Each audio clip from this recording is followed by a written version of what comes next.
माही को दो शादियों के कार्ड एक साथ मिले, एक बाई की बेटी की शादी का और एक जेठ जी की बेटी की शादी का। दोनों शादियां भी एक ही दिन थी और दोनों ही रिश्ते ऐसे कि शादी में जाना टाला नहीं जा सकता था। माही कार्ड को उलट पुलट कर ऐसे देखने लगी जैसे ध्यान से देखने पर कोई ना कोई सुराग मिल जाएगा या कोई दूसरी तारीख मिल जाएगी या फिर कोई दूसरी सूरत मिल जाएगी दोनों शादियां अटेंड करने की। वह क्या करेगी अब? बाई की बेटी की शादी में शामिल नहीं हो पाएगी तो भैया भाभी की नाराज़गी झेलनी पड़ेगी, और अगर जेठ जी की बेटी की शादी में शामिल नहीं हुई तो जेठ जेठानी उसकी मजबूरी समझकर कुछ कहेंगे नहीं, पर उनके प्यार भरे उल्हानों का सामना कैसे करेगी? उदास सी वह पास पड़ी कुर्सी पर बैठ गई। विभव से पूछेगी तो वे तपाक से कह देंगे कि जो तुम्हें ठीक लगता है वह करो। वह फिर दोराए पर खड़ी हो जाएगी, या फिर बहुत अच्छे मूड में होंगे तो कह देंगे कि तुम अपने भाई की बेटी की शादी में शामिल हो जाओ और मैं अपने भाई की बेटी की शादी में शामिल हो जाता हूँ। लेकिन वह ऐसा नहीं कर सकती। शाम होने को थी। अंधेरा धीरे धीरे चारों तरफ फैल रहा था। उसका दिल वहां पहुंच गया जब उमंगें थी, रंगीन इंद्रधनुषी सपने थे, माता पिता थे, उसकी कुलांचे बढ़ने वाली उम्र थी। वे दो भाई बहन थे, माता पिता की इकलौती लाडली बेटी बाई के बाद लगभग 10 सालों के बाद हुई, इसलिए बाई का भी लाड प्यार भरपूर मिला। वह 20 साल की थी जब बाई की शादी हुई। आम लड़कियों की तरह उसके भी कई अरमान थे बाई की शादी के लिए। काफ़ी लड़कियां देखने के बाद सिमरन पसंद आ गई। बाई को सेहरा बांधे देख हर बहन की तरह वह भी खुश थी। भाभी ने जब घर में कदम रखा तो खुशियां जैसे उनके घर के दरवाजे पर हाथ बांधे खड़ी हो गई। भाभी 23 साल की थी। उम्र का फासला कम था। उसे लगा उसे हम उम्र एक सहेली मिल गई। अभी तक तो घर में सभी बड़े थे। 3 साल उसे भाभी के सानिध्य में रहने का मौका मिला। 23 साल की उम्र में उसकी भी शादी हो गई। पहले माँ काम करती थी तो वह निश्चित होकर अपनी पढ़ाई करती थी। माँ भाभी की भी किचन में पूरी मदद करती थी, पर भाभी ना जाने क्यों उससे हमेशा चिड़ी सी ही रहती थी। शायद उन्हें लगता था कि यह आराम से अपनी पढ़ाई कर रही है, बाकी सारा काम मुझे ही करना पड़ता है। नई होने के कारण वे अधिक नहीं बोल पाती थी, पर भाव भंगिमाओं से सब जता देती थी। भाभी के हाव भाव समझकर वह भी किचन में हाथ बटाने की कोशिश करने लगी तो माँ ने टोक दिया, तू जा अपनी पढ़ाई कर, ये काम तो जिंदगी भर करने हैं। वह जाने को हुई तो भाभी बोल पड़ी, पर काम आएगा नहीं तो आगे करेगी कैसे? उसे समझ नहीं आया कि भाभी की बात माने कि माँ की। वह एमएससी कर रही थी। पढ़ने में वह हमेशा कक्षा में अच्छे विद्यार्थियों में गिनी जाती रही। भाभी अपनी चुप्पी के पीछे से ही पूरी दबंगता दिखा देती थी। बाई भी उससे अब पहले की तरह बेतकल्लुफ नहीं रहते थे। पहले की तरह बाई से फरमाइश करने की उसकी अब हिम्मत नहीं पड़ती थी। बाई कहीं बाहर जाते तो भाभी के लिए कई चीज़ें खरीद कर लाते। वह बहुत उम्मीद से देखती कि शायद उसके लिए भी कुछ खरीद कर लाए हो, पर ऐसा होता नहीं था। उसे किसी बात की कमी नहीं थी, पर बाई का कुछ न लाना जता देता कि अब उनकी ज़िंदगी में उसकी कोई अहमियत नहीं रह गई है। उसने यह मासूम सी शिकायत माँ से की तो उन्होंने उसे ही समझा दिया, ऐसा तो होता ही है पगली, तेरी शादी होगी तो तेरा पति भी तेरे लिए ऐसे ही लाएगा। पति के लिए पत्नी ही सब कुछ होती है और लोग कुछ नहीं होते। होते हैं पर पत्नी से कम ही होते हैं। 2 साल तक भाभी का व्यवहार समझते हुए उसने भी अधिक ध्यान नहीं दिया। उसके लिए भाभी फिर भी अपनी ही थी, पर भाभी उसे कभी अपना नहीं समझ पाई। उसके 23 के होते होते माता पिता ने उसके लिए लड़का देखना शुरू कर दिया। विभव बैंक में अफसर थे। उनके घर में 2 भाई और बहन और माँ थी। वहाँ सब कुछ अच्छा देखकर उसका रिश्ता तय हो गया और फिर उसकी शादी हो गई। उसने सोचा कि अब भाभी के साथ उसके रिश्ते सहज हो जाएंगे। जब वह कभी कभी आएगी तो भाभी भी उसे पूरा सम्मान देगी। ससुराल में सभी ने उसे हाथों हाथ लिया, पर घर में जेठानी का ही राज था। वे पूरे परिवार पर छाई हुई थी, सास ननद, और यहाँ तक कि उसके पति के दिलो दिमाग पर भी वही राज कर रही थी। वह अनायास ही ईर्ष्या से भर उठी। मायके जाती तो वहाँ सब कुछ भाभी का, तो यहाँ सब कुछ जेठानी का। धीरे धीरे न चाहते हुए भी उसके मन में जेठानी के प्रति ईर्ष्या की भावना घर कर गई। पति से कुछ भी पूछती तो एक ही जवाब मिलता कि भाभी से पूछ लो, साड़ी खरीदनी है साथ चलो, तो उसे जवाब मिलता भाभी के साथ चली जाओ, या फिर चलो भाभी को भी साथ ले चलते हैं, उनकी पसंद बहुत अच्छी है, खाने में क्या बनाऊं, भाभी से पूछ लो। सास भी बड़ी बहू से पूछे बिना कुछ नहीं करती, उसे सब प्यार करते पर मैं तो बड़ी को ही देते। जेठानी के साथ समझौता करना उसे अच्छा नहीं लगता था। जेठानी उसका रुख समझकर बहुत संभल कर चलती, पर कुछ न कुछ हो ही जाता। जेठ जेठानी कहीं जाते तो बच्चे घर छोड़ जाते। बच्चों की चाचा के साथ घूमने की आदत तो पहले से ही थी, अब चाची भी आ गई तो क्या, वे दोनों कहीं भी जाना चाहते तो दोनों बच्चे भी उनके साथ लग लेते। वह विभव पर बुनबुनाती, नई शादी हमारी हुई है या जेठ जेठानी की, वे दोनों तो अकेले जाते हैं और हमारे साथ ये दोनों लग लेते हैं, तो क्या हुआ माही, उन्हें इस बात की समझ थोड़े ही है, बच्चे ही तो हैं, ये ऐसे ही हमारे साथ जाते रहें तो जब तक ये बड़े होंगे तब तक हम बूढ़े हो जाएंगे। अरे जब हमारे चुनमुन होंगे तो उन्हें भाभी संभाल लेगी, तब हम खूब अकेले घूमेंगे, जरूर संभाल लेगी, अपने तो संभलते नहीं। जेठानी उसका मूड समझकर बच्चों को जबरन रोकती, न मानने पर एक दो थप्पड़ तक जड़ देती। बच्चे रोते तो उन्हें रोता देखकर विभव का मूड खराब हो जाता और विभव का मूड खराब देखकर उसका मूड खराब हो जाता और जाने का सारा मजा किरकिरा हो जाता। उसे जेठानी पर तब और भी गुस्सा आता, लेकिन जिन बातों में वह जेठानी के साथ समझौता नहीं करना चाहती थी, उन्हीं बातों में भाभी के साथ समझौता करने की कोशिश करती, उन्हें खुश रखने का प्रयास करती ताकि उनके साथ संबंध अच्छे बने रहे। भैया भाभी कहीं जाते तो थोड़े दिन के लिए मायके आने के बावजूद वह भाई के बच्चों की देखभाल करती, उन्हें अपने साथ घुमाने ले जाती, चॉकलेट आइसक्रीम वगैरह खिलाती, पर भाभी उसे फिर भी खास तवज्जो न देती। माही उस घर को अभी भी अपना घर समझती, फिर वहीं पहले वाला हक ढूंढती, पर उसकी सारी कोशिशें बेकार हो जाती। भाभी उससे मतलब का रिश्ता निभाती, इसलिए उनमें आत्मीयता कभी नहीं आ पाई। वह जब जब भाभी के साथ किचन में कुछ करने की कोशिश करती तो भाभी उसे साफ जता देती कि अब उनको उसका अपने किचन में छेड़खानी करना पसंद नहीं। वह 2-4 दिन के लिए आई है, माँ के साथ बैठे और जाए। फिर उसके बच्चे हुए तो सास बुजुर्ग होने की वजह से उसकी अधिक देखभाल नहीं कर पाई, पर जेठानी ने अपना तन मन लगा दिया, माँ जैसी देखभाल की उनकी। देखा माही, भाभी कितना अच्छा ख्याल रखती है तुम्हारा, मैं कहता था ना कि उन्हें समझने में तुम गलती कर रही हो।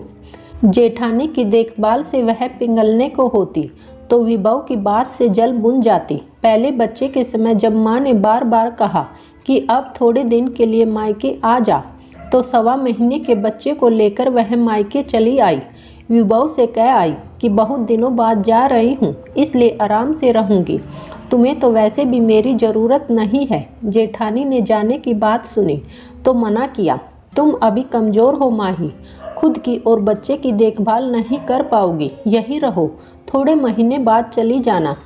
मेरी माँ वह भाभी मेरी देखभाल करेंगी। भाभी का स्वभाव जानते हुए भी वह बोली। मायके पहुँची तो खुश थी वह, इस बार लंबे समय के लिए आई थी।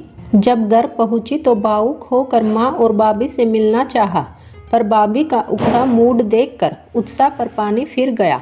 माँ भी बहुत उत्साहित नहीं दिखी। लगा माँ ने रीति रिवाज निभाने या उसका मन रखने के लिए उसे मायके आने को कहा था। शायद उन्हें सचमुच विश्वास नहीं था कि वह आ जाएगी। ससुराल में जेठानी उसके आगे पीछे घूमकर उसका ध्यान रखती, बच्चे की पूरी देखभाल करती। सास हर समय सबसे उसका ध्यान रखने को कहती। उसका बेटा सबकी आंखों का तारा था। वही मायके में माँ की भी काम करने की एक सीमा थी। फिर भी उनका पहला दान अपने पोते पोतियों पर रहता था, नहीं तो बहू की नाराज़गी मोल लेनी पड़ती।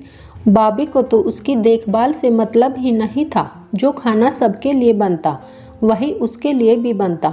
एक दिन रात में तबीयत खराब होने की वजह से वह बच्चे की देखभाल भी नहीं कर पा रही थी।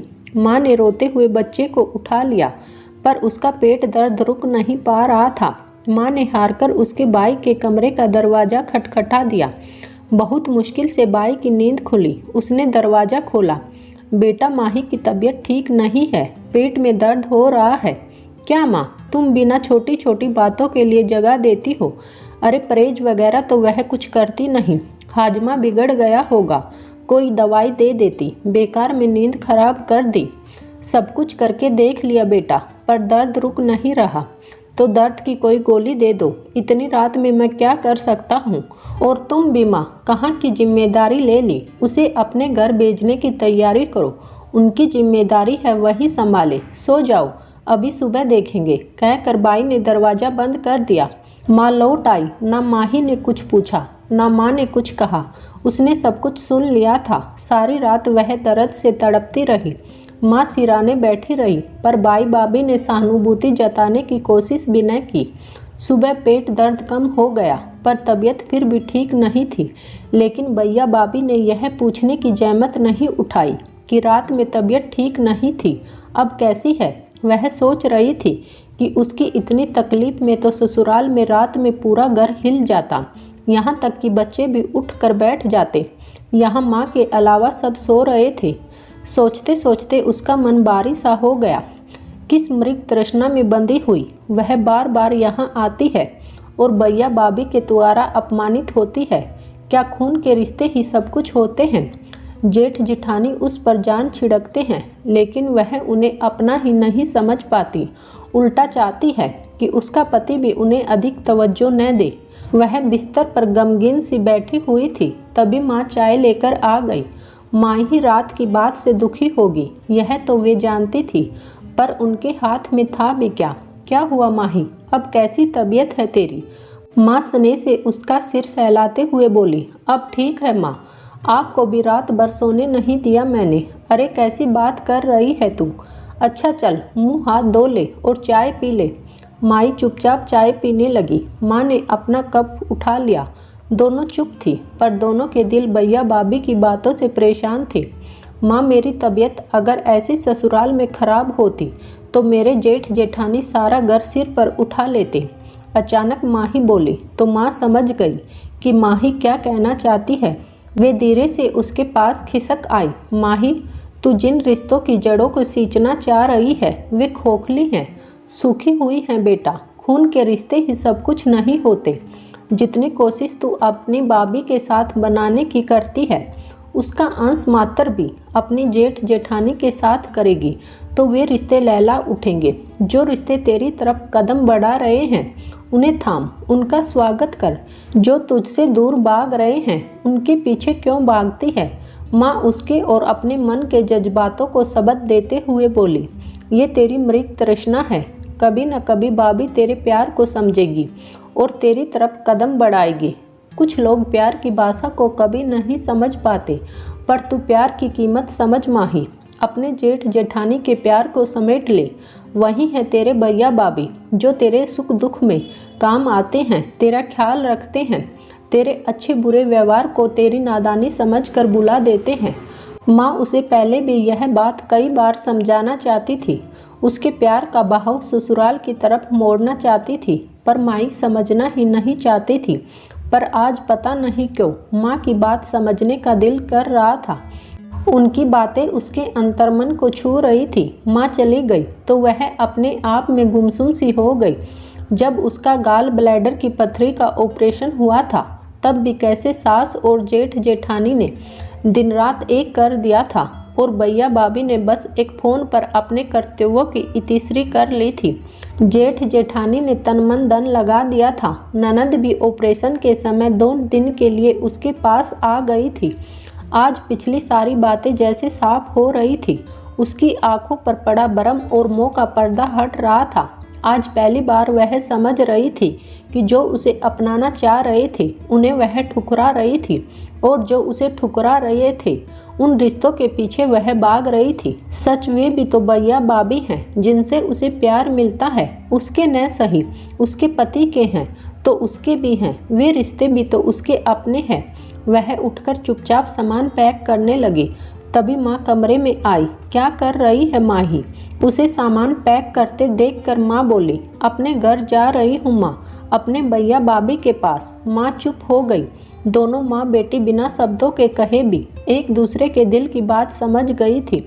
दूसरे दिन माही ससुराल लौट कर आई। उसे वापस आया देखकर घर में सास, पति, जेठ, जेठानी सभी खुश हो गए। किसी ने उससे नहीं पूछा कि वह इतनी जल्दी क्यों लौट आई। धीरे धीरे समय कुछ साल आगे सरक गया। उसके बच्चे थोड़े बड़े हो गए। फिर उनका तबादला दिल्ली से कानपुर हो गया। समय धीरे धीरे सरकता रहा।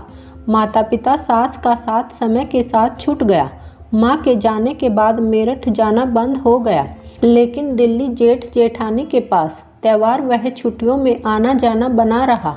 तभी घंटी की आवाज़ सुनकर वह चौंक गई। शायद विभव ऑफिस से लौट आए थे। वह वर्तमान में लौट आई। उसने उठकर दरवाज़ा खोल दिया। क्या बात है माही, बहुत गमगीन सी लग रही हो, तबीयत ठीक नहीं है क्या?